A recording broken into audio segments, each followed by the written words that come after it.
right. Time is now 5:42, and I call this budget workshop of the Board of Trustees to order. It is important to note that no action will be taken by the Board of Trustees during this workshop. Move on with the agenda, public comment. Ms. Sanz, anybody registered for public comment? No, sir. All right, moving on to business office A, 2026-2027 budget presentation. Dr. Noela. Thank you, Mr. President.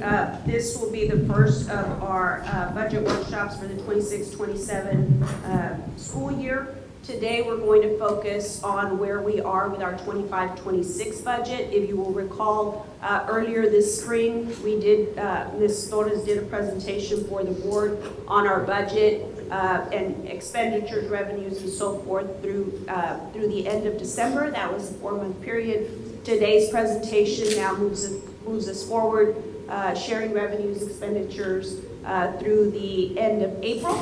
So that's giving us a much closer vision to what is our budget looking like as we look to close out this year. And then we'll look a little bit at attendance in other areas. And so I'm going to turn it over to Ms. Torres to get us started. Good evening, Board President, board members, Dr. Yola, staff, and community. Tonight's workshop will provide an overview of the 26-27 budget development process and a review of the district's current financial position and as we begin planning for the next year.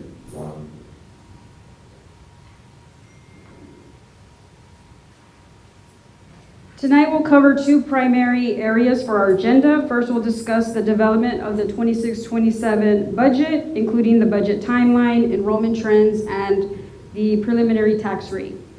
Then we'll review the district's current financial position, including revenues, expenditures, fund balance, debt service, and our health insurance fund. We'll conclude with our next steps and our upcoming budget workshops. We will begin with an overview of the 26-27 budget development process. Over the next several weeks, we will refine budget projections, receive the updated state and property value information, and continuing to build a balanced budget that supports our students and the district needs. On this slide, this is our timeline. Today is the budget workshop number 1. We'll have budget workshops 2 and 3 in July, including discussions about the compensation plan. Once certified property values and updated state funding information is received in July, we'll refine our projections again and prepare the proposed budget and tax rate for the board budget adoption in August.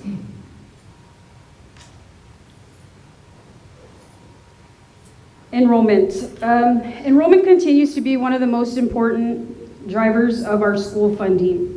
Over the past 5 years, district enrollment has declined from approximately 4,457 students to a projected 3,750 students for 26-27. The ADA has also declined from 3,887 to a projected 3,245. Because state funding is largely driven by our ADA, as it declines in enrollment and attendance, it directly impacts the revenue that the district receives.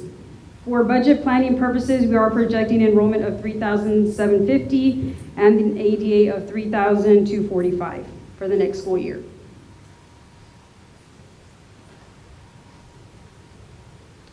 This slide provides a comparison of our tax rate over the past several years.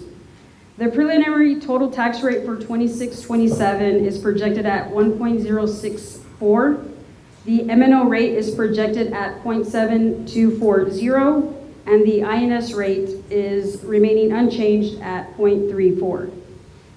The preliminary tax rate reflects the current assumption right now that the disaster pennies will not be applied or be available in 26-27. We will continue to evaluate the tax rate, and we will be working with our financial advisors to review all of the available options prior to tax rate adoption. Going into the 25-26 financial overview, I would like to provide a brief overview of the district's current financial position through April 30th. So through April 30th, the district has recognized approximately $45.8 million in revenue compared to the budget of $61.6 million. expenditures total approximately 34.4 million compared to an annual budget of 61.1. Because we are only 8 months into the fiscal year, both revenues and expenditures are expected to continue to increase as we move forward toward the end of the year. At this point, revenues and expenditures are generally tracking within the expected ranges for this point in this fiscal year.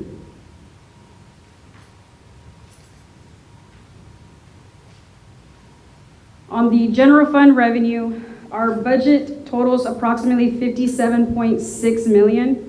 The state revenue represents the largest funding source at approximately 44.1 million, or roughly 77% of total revenue. Local revenues account for approximately 7.9 million, while federal revenues total approximately 5.6 million. Actual revenues through April are tracking proportionately within the budget and reflect the timing of the state and federal payments as we receive them.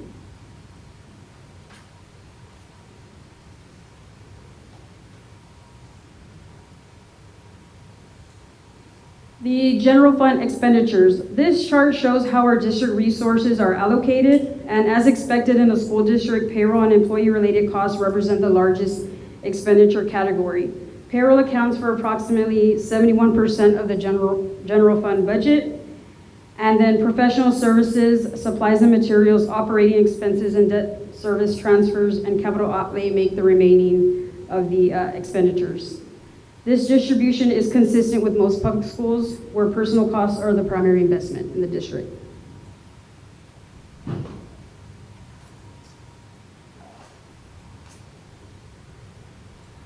This slide provides the general fund expenditures detail through April 30th. Payroll remains the largest expenditure category with approximately 25.3 million spent through April against a budget of 40.8 million. The other expenditures are tracking the expected ranges based on the timing of purchases and planned spending throughout the remainder of the year. Overall, actual expenditures are approximately 33.9 million compared to a budget of 57.4 million, resulting in a variance of approximately 23.4. So at this stage of the year, the variance is expected because significant expenditures, including summer payroll, contracted services, and other planned purchases will occur during the remainder of the year. So we still have about 4 months left.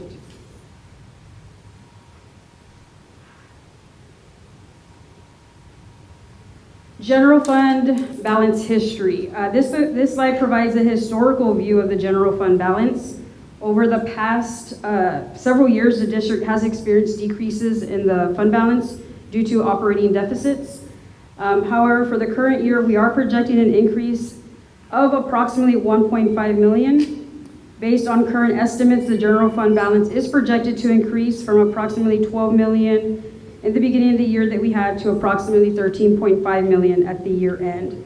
I just want to make a note that these are preliminary and are subject to adjustments during the year end closing and our audit processes.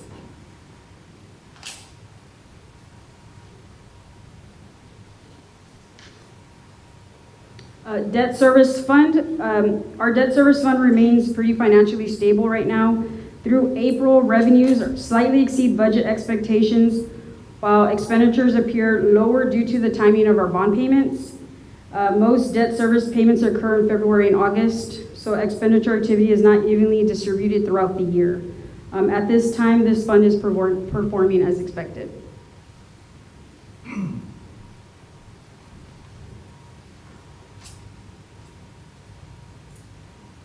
Health insurance fund.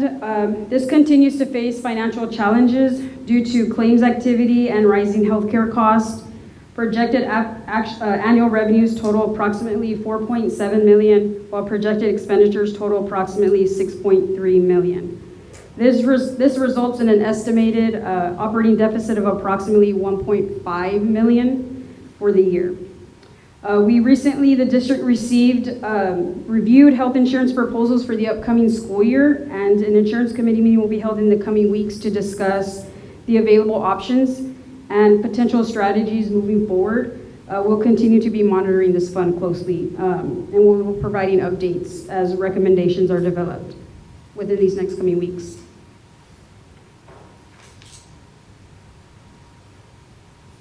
health insurance fund balance. This is for the activity through April 30th. So as of April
Can I get a motion to adjourn?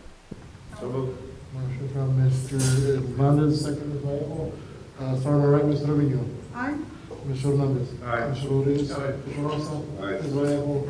Mr. Howe. Aye. No vote aye, motion carries. The time is now 5:54 and this workshop is adjourned.